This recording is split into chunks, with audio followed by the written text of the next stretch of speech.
ҳар субҳи содиқ вақте ки медамад хурзон мардамро аз хоб бедор мекунанд, занони мо калам ба даст мегирану дар ҳамун ҳавои тозаи саҳарӣ соати 5 ҷониби саҳро мераванд.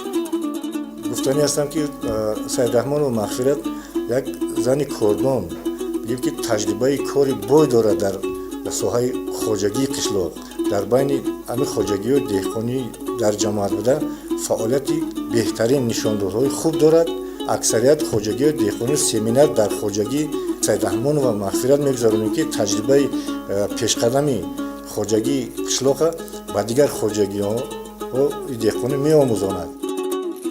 вақте ки мехостам мақсад доштам ки хоҷагии деҳқонӣ ташкил кунам ба бисёр мушкилиҳо рӯбарӯ шудам. ариза навистам барои дастгирӣ кардан ҳукумати ноҳиямо. дастгирӣ наёфтам ба ӯ хотире ки ҳамун собиқ роҳбари хоҷагии деҳқоние ки на ташкил шудагӣ буд, намехост ки заминоша бигиранд майда майда кунанд. дар он гашт гуфт ки мардо айодаш намебироянд, қарздор мешаванд, ту зан шуда гиҷора мегирӣ. бира гуфт ай пай кори худат биша. ҳарчанд набоша одам вақте ки мақсад ки мекунад бояд ки ба пеш ҳаракат кунад. бо соли оянда дуюмбора бо ҳам хира шуда бо ариза нависему ва аз ҳамун соли 2005 инҷониб ҳамчун роҳбари хоҷагии деҳқонӣ дар майдони 8 гектар замин хоҷагии деҳқонӣ ма ташкил кардам. баъди 3 сол хоҷагии деҳқонӣ озод шудам. аз ҳисоби даромади сӯзишворӣ ма, нуриёи минералӣ ма, ҳама чизе ки дар ҳамин замин кор мешавад, тухмиё ма ҳамаша аз ҳисоби анами даромади хоҷагӣ мегирам, озод кор мекунам. аз он мефахрам ки имрӯз занам ки бошам, зани деҳаам ки бошам, нони худма ҳалол меёвам. имрӯз шароити худма беҳтар кардам, шароити аъзоёни хоҷагии деҳқониро. аз соли 1994 боз бо Мағфиратбону аз наздик шинос ҳастам. агар дастгирии ҳами бонуи зебо намебуд, дар ӯ ҳолатое ки фишорёрӣ бурда сари мо дар масъалаи замин, барои саҳми замин нафарое буданд ки саҳмдор набудану мехостанд бо зурӣ гӯё худ ку заминро аз худ карда бигиранд. мо агар дастгирии ҳами бонуи зебо намебуд, шояд ки мо имрӯз безамин мемондем. хоҷагиҳое ки нав заное ки нав роҳбар мешаванд, ино бисёр бо мақомотҳо шинос нестанд. асосан бо нозироти андозу идораҳои омор бошад ё дигар ҷо бошад, ҳама вақт мо пешдастӣ мекунем, мерем дар ҳамон ҷо мегӯем ки ҳамиё аз ҷамоати мо ҷудо шуданд, аз хоҷагиҳои деҳқонӣ таҷдидшудаи мо ҳастанд. қариб тӯли 20 сол шуд ки дар байни ҷамъият кор мекунам, дар корҳои ҷамъиятӣ ки фаъолона иштирок мекунам. аллакай ҳама мешиносанд ва хотири ҳурмати иззати занӣ ма мекунанд.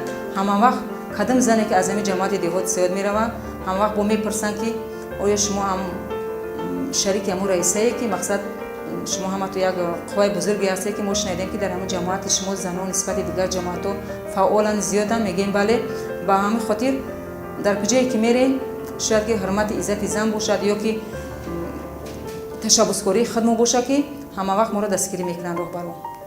мақсадам ки имрӯз лоиҳаро агар фаҳмода бошам байни мардам, байни хоҷагиҳои деҳқонӣ, ки имрӯз нисбати дигар ҷамоатҳо, дар ҷамоати мо зиёданд занҳое ки роҳбари хоҷагии деҳқониро ба оҳда доранд.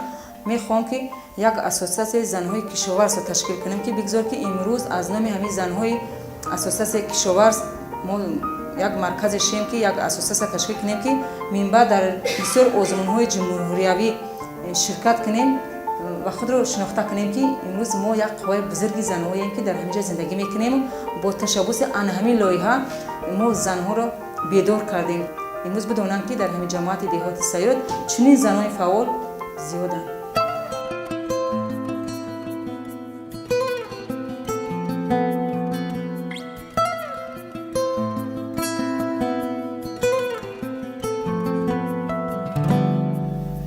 Саидрахмонова Мағфират ҳамчун ташаббускори ташкилоти ҷамъиятии бо унвони фардои вилояти Хатлон зани фаъол мебошад ки ӯ дар ҳамкории лоиҳаи USAID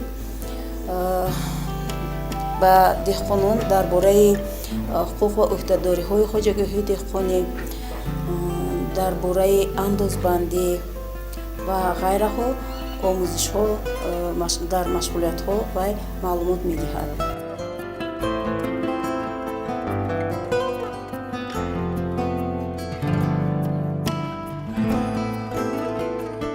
ҳама ҳамаш маҳсулотҳои зироатҳое ки дар замини худмо киш карда гирдем, аз ҳамон биринҷи порсола шолие ки порсол киш карда дем, аз ҳамон биринҷи ҳозир ош дам дохтам ва маҳсулотҳои дарунии масалан сабзиам аз ҳисоби хоҷагии деҳқонии худмонае, равғанам низ аз ҳисоби пахтаи худмонае.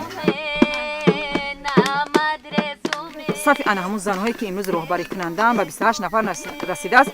зиёда аз 250 нафар хоҷагии деҳқонӣ дар ҳамин ҷамоати мо ҳастанд ки инҳо ҳамаш аз 2 хоҷагии калон таҷдид шуданд бо ташаббуси анами лоиҳаи ислоҳоти замин ва таҷдиди хоҷагии деҳқонӣ.